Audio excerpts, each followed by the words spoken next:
तो बच्चों आज हम स्टार्ट करते हैं पेज नंबर 100 से, और इसके अंदर जो आपकी हेडिंग दी है वो है एरर। एरर से स्टार्ट करेंगे और यहाँ पर दिया है, पहले पढ़ लेते हैं। एरर एक अलग प्रकार का डेटा होता है। उदाहरण के लिए यदि किसी फॉर्मूले में किसी नंबर को 0 से विभाजित किया जाता है तो इसके रिजल्ट में #division@0 एरर वैल्यू आती है। ठीक है, इसको हम एक्सेल स्टार्ट करते हैं, फिर चेक करते हैं। तो हम कहाँ जाएंगे? हम जाएंगे यहाँ पर टाइप करेंगे एक्सेल, EXCEL। जैसे टाइप करेंगे यहाँ पे दिख जाएगा माइक्रोसॉफ्ट एक्सेल। क्लिक करने के बाद ये खुल जाता है और यहाँ पर हम प्रैक्टिकल करेंगे। मान लो यहाँ पर एक वैल्यू है 8, ठीक है। दूसरी वैल्यू है, मैं थोड़ा जूम करता हूँ, ज़्यादा दिखेगा आप लोगों को। हाँ, एक वैल्यू है 8 और दूसरी वैल्यू है मान लो 3, ठीक है, सॉरी 0। अब मुझे 8 में 0 का भाग देना है, मतलब डिवाइड करना है। तो हम क्या करेंगे यहाँ पे इज इक्वल टू, ठीक है, 8 डिवाइडेड बाई 0 भागे 0, ठीक है। एंटर प्रेस करेंगे तो देखो ये आ गया आपका, दिख रहा है। ये एरर वैल्यू है, मतलब त्रुटि है, ये सही नहीं होता है।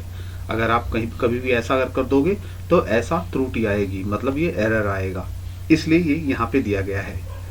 ठीक है, नेक्स्ट टॉपिक पढ़ते हैं। बेटा। नेक्स्ट टॉपिक क्या दिया है? यहाँ पे दिया है entering text numbers and dates in a worksheet. Worksheet में टेक्स्ट नंबर्स तथा डेट्स डालना, ठीक है। आगे बुक में देखो हिंदी में दिया है, आगे पढ़ते हैं। स्टेटस बार में रेडी मैसेज देखकर आप वर्कशीट में डेटा आइटम डाल सकते हैं। अब देखो यहाँ पे जो एक्सेल में बोल रहा है ये कि यहाँ पे रेडी दिया है। आप जैसे यहाँ पे क्लिक करो तो ये बोलता है रेडी, मतलब यहाँ पे आप टाइप कर सकते हो, ठीक है। तो यहाँ पे कोई भी मैसेज आप कोई भी डाटा एंट्री कर सकते हो। आगे पढ़ते हैं बुक में। एक्सेल 2010 वर्कशीट में डेटा डालने के 3 स्टेप्स होते हैं, मतलब टाइप करने के। आप जो कुछ भी यहाँ पे टाइप करते हो उसको बोलते हैं डेटा डालना। जैसे मैंने कुछ टाइप किया और एंटर मारा तो इसको बोलते हैं डेटा डालना, ठीक है। आगे पढ़ते हैं। पहला, आप जिस सेल में डेटा डालना चाहते हैं उसे एक्टिवेट करें। एक्टिवेट करें मतलब आपने क्लिक किया तो ये सेल एक्टिवेट हो गया, ठीक है। यहाँ पे क्लिक किया तो ये सेल एक्टिवेट हो गया, आप इसमें आप डेटा डाल सकते हो। नेक्स्ट, अपना डेटा टाइप करें।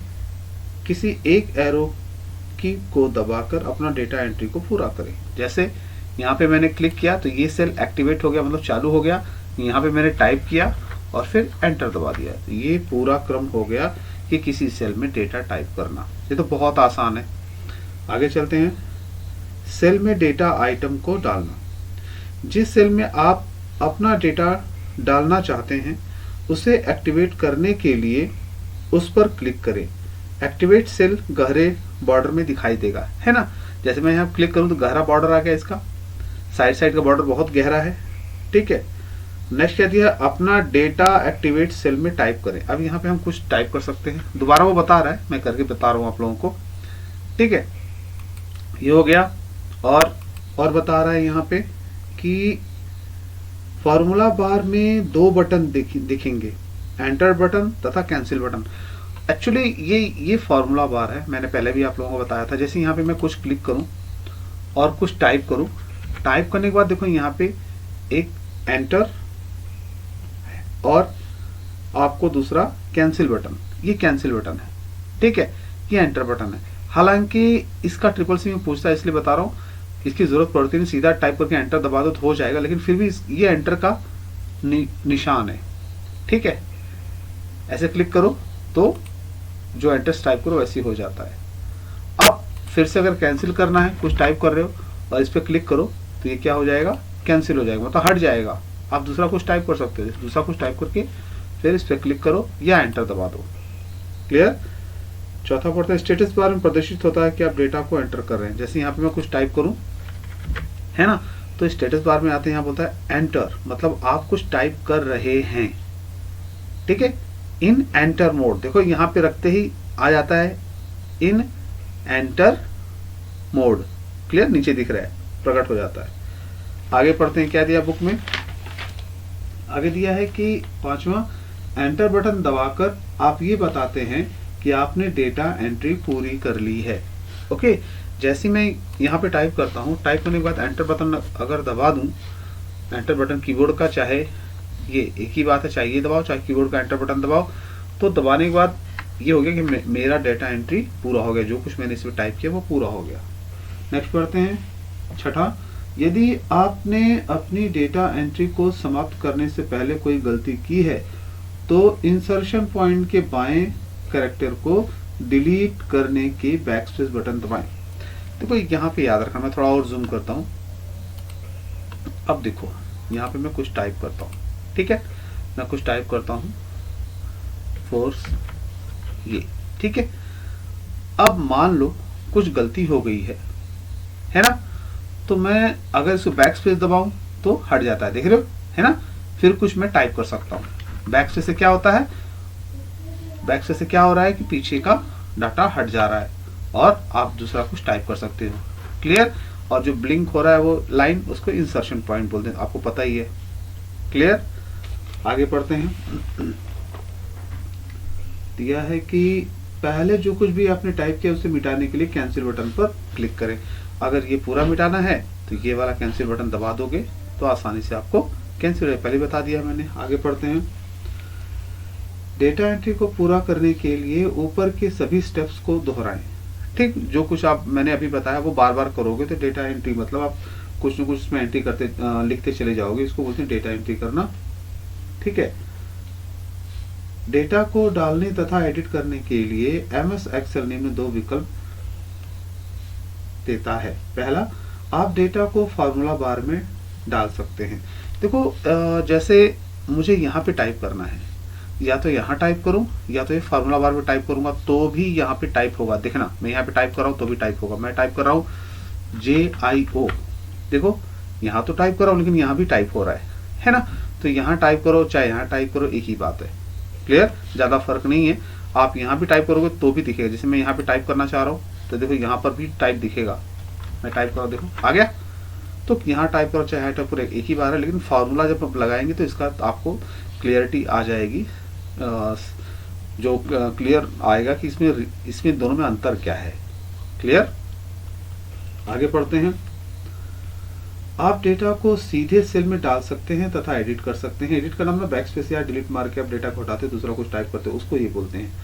डेटा को सीधे सेल में डालने तथा एडिट करने के लिए आपको इन सेल एडिटिंग विकल्प को ऑन करना होगा। यदि पहले नहीं किया है, यदि edit directly in cell feature off है, आपकी एंट्री सेल में दिखेगी लेकिन कर्सर फार्मूला बार में दिखेगा। देखो एक बार याद रखना, यहाँ पे जो बोल रहा है वो तो पहले ही चालू है, कोई दिक्कत है नहीं। लेकिन ये चीज होता क्या है, जैसे कभी क्या होता है कि ये पूरा जितने भी सेल दिख रहे हैं आपको, पूरा मैं थोड़ा बड़ा करता हूँ, ये पूरा लॉक होता है। यहाँ पे आप सुधार नहीं कर सकते, मतलब बैक स्पेस या डिलीट नहीं मार सकते। यहाँ पे कहीं भी आप टाइप करोगे तो कुछ भी करो, लेकिन आप यहाँ पे आप डिलीट नहीं मार सकते। आपको अगर इसका या इसका या इसका या इसका डेटा को सुधार करना है या डिलीट मारना है तो यहाँ से करना होगा। ठीक है, बैक स्पेस मारते दिखा गया, कुछ और टाइप करते हो जाता है। ठीक है, तो ये फीचर होता क्या है मैं आपको दिखाता हूँ, ध्यान से देखना। थोड़ा बुक में दिया है, पहले पढ़ लेते हैं। इन सेल एडिटिंग ऑप्शन को ऑन करने के लिए फाइल टैब पर क्लिक करें, फिर ऑप्शन पर क्लिक करें। पहले फाइल टैब पे जाएंगे, फाइल टैब पे जाते हैं, यहाँ पर ऑप्शन पर क्लिक करते हैं। ठीक है, ऑप्शन पर क्लिक करेंगे तो देखो कैसा दिखता है। जैसे ऑप्शन पर क्लिक करते हैं तो यहाँ पे ये पूरा एक दिखता है, ये ऑप्शन एक्सेल का ऑप्शन कहलाता है ये। ठीक है, आगे पढ़ते हैं, क्या दिया है। इस डायलॉग बॉक्स में बाएं तरफ के एडवांस बटन पर क्लिक करें। अब बाएं तरफ इधर एडवांस बटन है, इस पर क्लिक करते हैं। जो भी इसके अंदर होगा वो इस तरफ दिख रहा है। आगे पढ़ते हैं। एडवांस प्रॉपर्टीज वाला एक एक्सेल ऑप्शन डायलॉग बॉक्स प्रकट होगा। ठीक है, अब इसमें क्या दिया है कि अब आगे पढ़ते हैं क्या दिया है। इसमें दिया है ये चौथा है। ठीक, चौथा दिया है इसमें कि एडिटिंग ऑप्शन ग्रुप में allow editing directly in cell check box पर क्लिक करें। ठीक है, अब देखो यहाँ पर दिया है, अब पूरा पढ़ लेते हैं। जब चेक मार्क दिखता है तो ऑप्शन ऑन हो जाता है। सेटिंग में किए गए बदलाव को सेव करने के लिए ओके पर क्लिक करें। तो यहाँ पे दिया है कि allow editing directly in cell. अगर चेक मार्क है तो ऑन हो जाता है और नहीं है तो ऑफ हो जाता है। मैं ऑफ करके दिखाता हूँ आपको। मैं ऑफ करूँ और यहाँ पर मैं इसको ओके पर क्लिक करता हूँ। ठीक, ओके पर क्लिक किया। वो ऑन करने के लिए बोला है लेकिन मैं ऑफ कर रहा हूँ क्योंकि मुझे चेक करना। आप देखो यहाँ पे मैं लिख तो सकता हूँ, ठीक है, लेकिन सुधार करना चाहूँ तो नहीं कर सकता हूँ। यहाँ तो डबल क्लिक करूंगा तो भी नहीं दिखता है। अब कुछ भी यहाँ पे टाइप कर सकता हूँ लेकिन सुधार करने के लिए यहीं पे जाना होगा। यहाँ पे क्लिक करो और फिर यहाँ से सुधार करो तो आपको समझ में आएगा। देखो यहाँ से आप सुधार कर सकते हो। तो ये एक्चुअल में जो नौकरी में होता है ऐसा ही लोग इसको लॉक करके रखते हैं।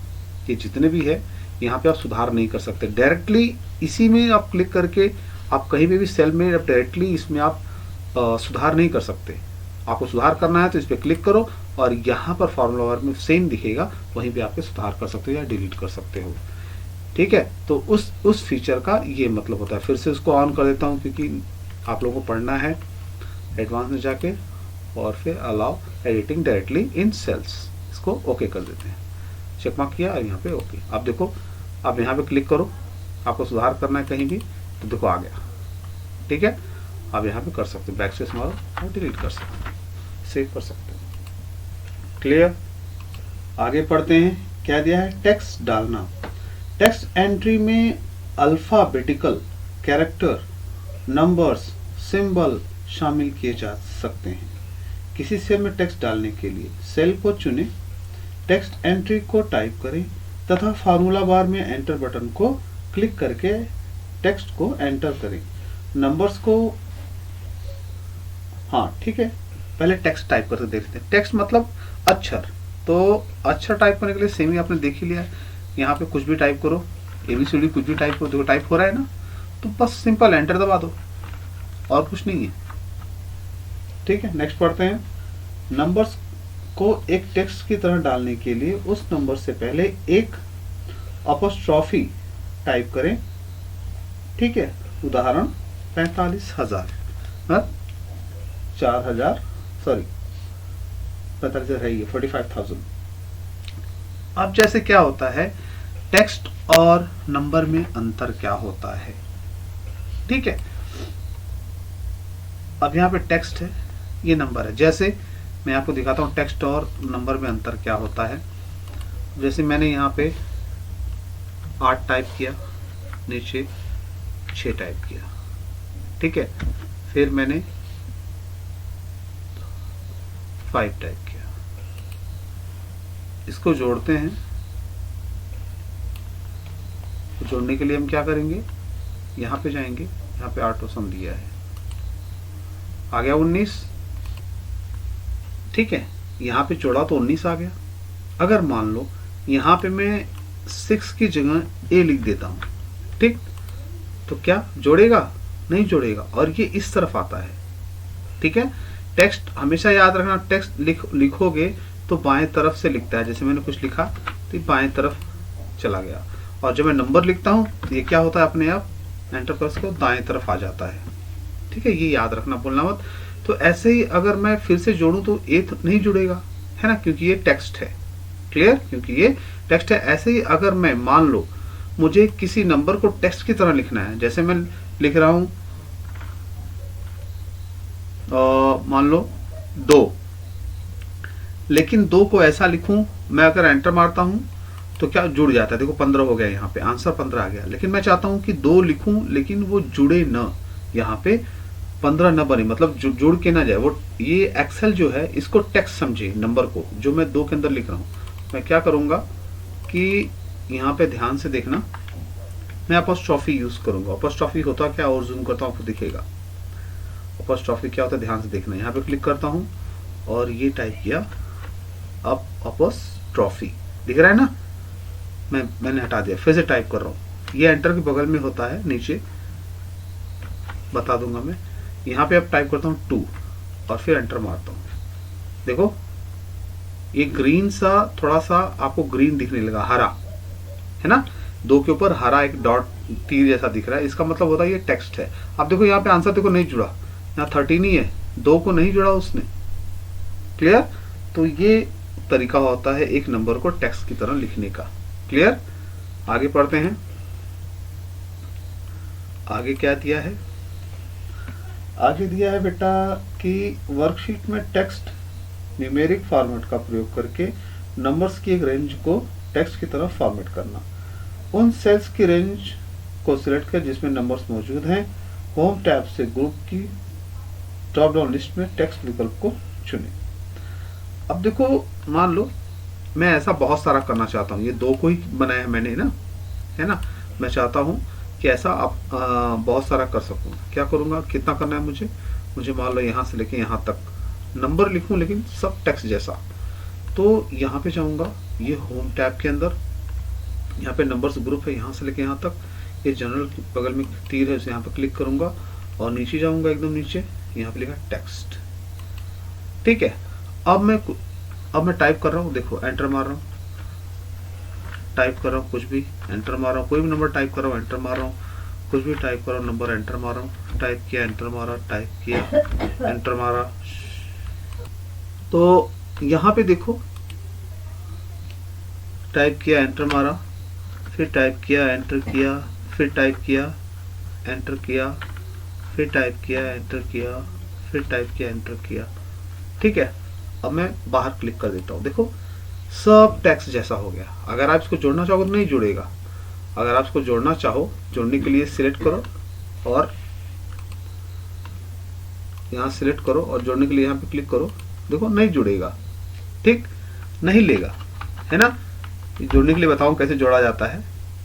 किसी भी अंक को जोड़ना हो, ठीक है, जैसे यहाँ पे कुछ लिखा है और यहाँ पे कुछ लिखा है, इसको जोड़ना हो तो यहाँ से यहाँ सिलेक्ट करो और नीचे एक एक्स्ट्रा सेल ले लो सिलेक्शन टाइम में, फिर ऑटो सम पे क्लिक कर दो, देखो जुड़ गया 167। ठीक है, तो इस तरह जोड़ा जाता है, आगे सब बताऊंगा, लेकिन फिलहाल देख लो ये संपन्न हुआ आपका ये नंबर को टेक्स्ट जैसा लिखने का तरीका। आगे पढ़ते हैं बेटा, आगे पढ़ते हैं। एक नंबर को एंटर करना, एक नंबर को एंटर करने के लिए फॉर्मूला बार से एक सेल सिलेक्ट करें, इसमें नंबर टाइप करें तथा एंटर बटन पर क्लिक करें। ठीक है, एंटर बटन पर क्लिक करें। आप इंटीजर्स जैसे 145, डेसिमल फ्रैक्शन जैसे 145.437, इंटीजर फ्रैक्शन जैसे 11/2 या साइंटिफिक नोटेशन जैसे 1.45, ठीक है, 1545437E+2 को एंटर कर सकते हैं।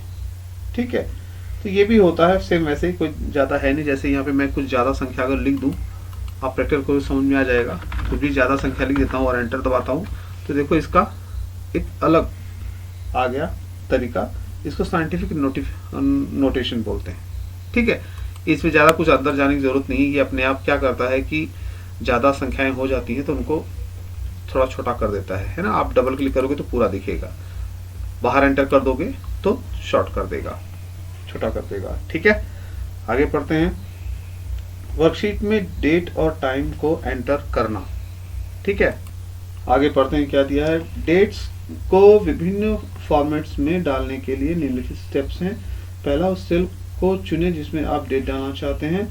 सेल में डेट को कोई भी फॉर्मेट के साथ टाइप करें। उदाहरण 7 मार्च 2015 को एंटर करने के लिए निम्न प्रकार हैं। ठीक है, तो किसी भी डेट को आप कई प्रकार से लिख सकते हैं, आपको भी पता है, मैं दिखा देता हूँ, आप देख लो कि जैसे मान लो लिखा है 7 मार्च 2015। ठीक है, तो 7, ठीक है, मार्च आप लिख सकते हो MARCH, RCH 7 मार्च 2015 ने 2015। ठीक है, एंटर दबा देते हैं।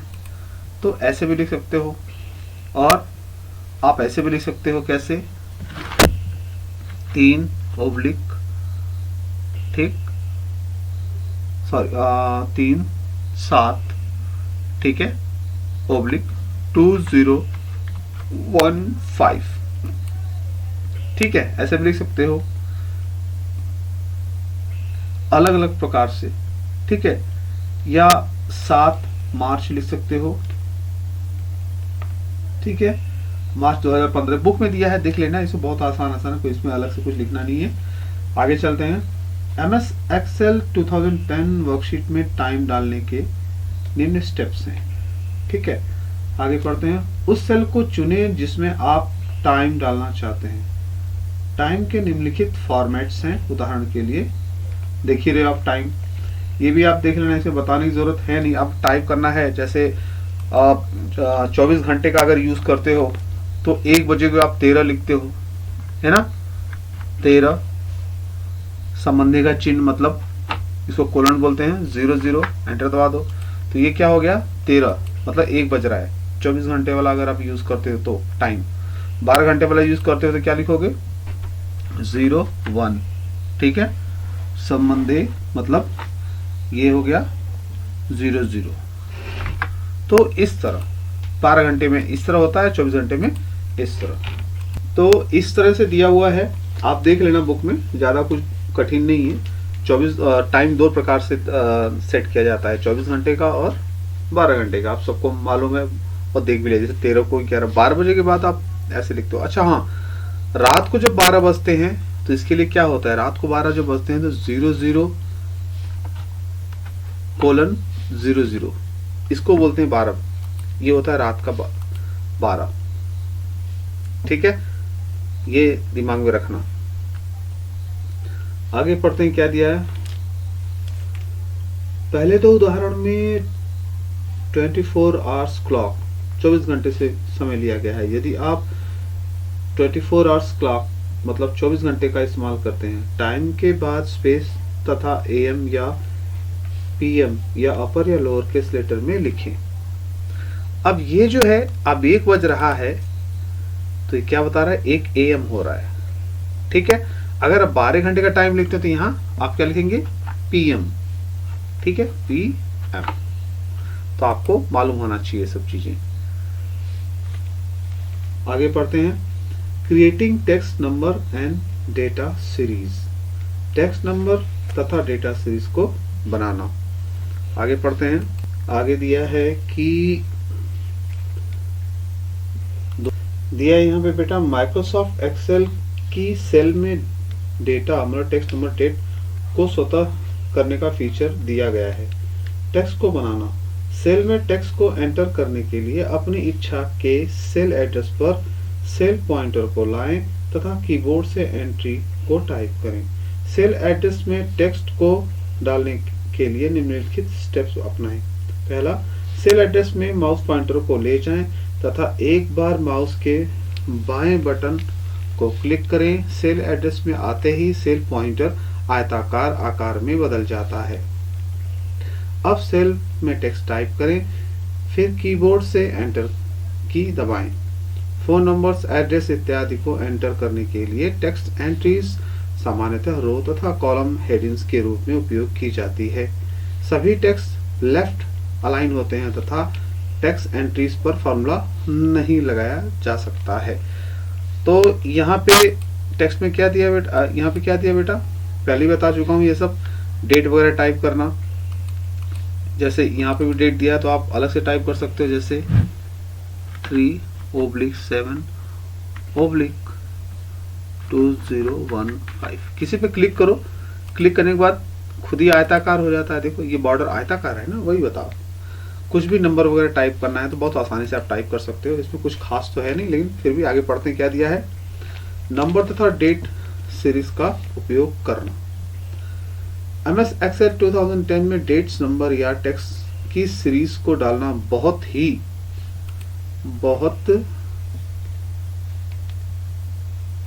बहुत ही आसान होता है। उदाहरण के लिए आप कॉलम हेडिंग जैसे जैन, फेब, मार्च आदि को एंटर कर सकते हैं, या बराबर अंतराल वाले नंबर जैसे 2, 4, 6, 8 आदि को भी आसानी से डाल सकते हैं। हाँ, ये बहुत अच्छा फीचर दिया है, मैं बताता हूँ आप लोगों को। जैसे इन सबको पहले डिलीट करना है तो यहाँ से ड्रैग करो और सबको सिलेक्ट करो और डिलीट बटन कीबोर्ड का दबा दो, सब डिलीट हो जाएगा।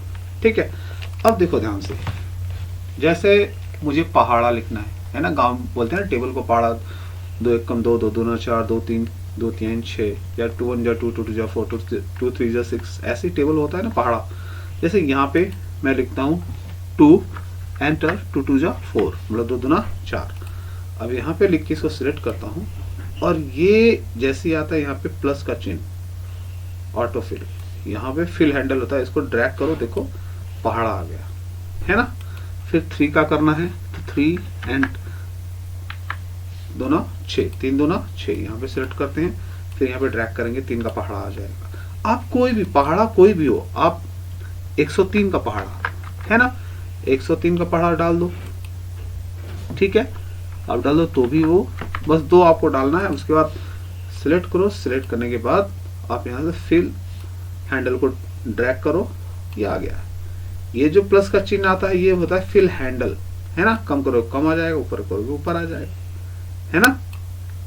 ऐसे ही देखो संडे मंडे करते हैं, मैं लिखता हूँ SUN, ठीक है, और फिर MON, संडे मंडे लिख देता हूँ।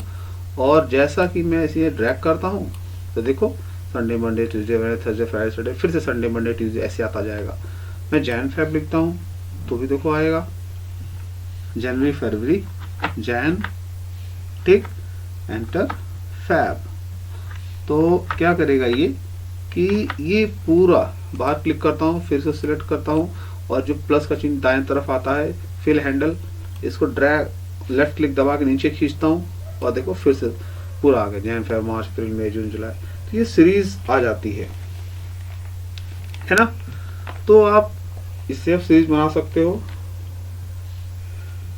नंबर 13 डेट सीरीज का उपयोग करना। इससे कोई तारीख भी अगर डालते हो, जैसे मैंने तारीख डाला, जैसे मैंने डाला कोई आज तारीख है 9 दिसंबर, मतलब 9/12/2020, ठीक है, आज की तारीख। मैं इसको क्लिक करता हूँ, फिर फिल हैंडल से ऊपर अगर लेके जाता हूँ तो क्या होता है, देखो तारीख बदल रही है। नीचे अगर फिल हैंडल से क्लिक करता हूँ तो फिर बढ़ता क्रम और ऊपर घटता क्रम, है ना। तो ऐसे भी आप कर सकते हो। आगे पढ़ते हैं, क्या दिया है बेटा, दिया है कि नंबर तथा डेट सीरीज का उपयोग करना। MS Excel 2010 में डेट्स, नंबर्स या टेक्स्ट की सीरीज को डालना बहुत आसान होता है। उदाहरण के लिए आप कॉलम में हेडिंग, उदाहरण के लिए आप कॉलम हेडिंग जैसे जैन फेब मार्च, ये तो हो गया था, पढ़ लिया था हमने, ठीक है, ये भी पढ़ लिया था। पहला वाला फिल हैंडल को ड्रैग करने के साथ माउस का उपयोग करके, कमांड का उपयोग करके, जो आपको विभिन्न प्रकार की सीरीज बनाने का क्षमता प्रदान करती है। तो हो गया था, अभी बताया मैंने। नेक्स्ट कहते हैं लीनियर सीरीज बनाना। पढ़ते हैं लीनियर सीरीज बनाने के लिए सेल्स में सीरीज में डेटा को पहले 2 एलिमेंट्स डालें, जैसे B6 और C6 में 1 और 3, ठीक है। अब देखो B6 A6 कहाँ है, पहले इसको मैं डिलीट मारता हूँ। सब कुछ पहले क्या करता हूँ बेटा, सिलेक्ट करता हूँ और डिलीट बटन दबाता हूँ कीबोर्ड से। अब B6 कौन सा है, यहाँ पे 6 नंबर मैं जूम करता हूँ, आपको दिखेगा, ठीक। यहाँ पे B में जाते हैं, B और यहाँ पे 6, B6 में क्या डालना है, यहाँ पे बोल रहा है कि B और C6 में 1 और 3 डालें, ठीक है। तो यहाँ पे डालते हैं 1 B6 में और C6 में 3, ठीक है, और एंटर मार देते हैं। इसको रुक जाओ जरा, इसको हटाता हूँ, नहीं तो ये हमेशा परेशान करता रहेगा। यहाँ पे क्लियर ऑल। अच्छा हाँ, कभी क्या होता है, जैसे मैं यहाँ पे 3 टाइप किया तो अपने आप ये कुछ भी अपनी तरफ से दिखा रहा है ना। इसको क्या करेंगे, यहाँ पे आके क्लियर ऑल कर देंगे तो यहाँ हट जाएगा, जो टाइप करूंगा वो अब रहेगा, ठीक है। 3 आ गया। आगे पढ़ते हैं। इन दोनों सेल्स को सिलेक्ट करें तथा बढ़ते क्रम में फिल करने के लिए फिल हैंडल को दाएं या नीचे ड्रैग करें तथा घटते क्रम के लिए फिल हैंडल को ऊपर या बाएं ड्रैग करें, ठीक। ये तो सही है। जैसे यहाँ पे सिलेक्ट करता हूँ और मैं फिल हैंडल लेके अगर मैं, तो देखो लेफ्ट साइड बढ़ता क्रम है, और इसको अगर पीछे ले जाऊं तो -1 हो गया, घटता क्रम है। क्लियर, वही बता रहा है। आगे पढ़ते हैं। फिल हैंडल सिलेक्शन निचले दाएं कोने में स्थित एक छोटा वर्ग होता है, ये तो बता ही दिया है। माउस बटन को छोड़ दें। ग्रे बॉर्डर फिल से बने एरिया में उन नंबर्स की सीरीज आ जाती है जो कि सिलेक्ट किए गए पहले 2 कॉलम के द्वारा बनाई जाती है। ये तो हो ही गया। डेटा सीरीज बनाने के लिए आगे पढ़ते हैं। सीरीज डायलॉग बॉक्स के डेट यूनिट एरिया को क्लिक करें। डेट को बढ़ते क्रम में डिजाइन करने के लिए डे, वीक डे, मंथ या ईयर को सिलेक्ट करें। इंक्रीमेंट वैल्यू को बताने के लिए स्टेप वैल्यू बॉक्स में स्टेप वैल्यू डालें। यदि शुरुआती वैल्यू 12/1/2016 है और आप डेट यूनिट में महीना तथा स्टेप वैल्यूज में 2 चुनते हैं तो सीरीज में दूसरी वैल्यूज 2/1/17 होगी। जब सीरीज चुनी गई रेंज के अंत में या स्टॉप वैल्यू पर पहुंच जाती है तो एक्सेल सेल को भरना बंद कर देता है। यदि आप नेविगेट स्टेप वैल्यू का प्रयोग करते हैं तो स्टॉप वैल्यू स्टार्टिंग वैल्यू से कम हो जाती है होनी चाहिए।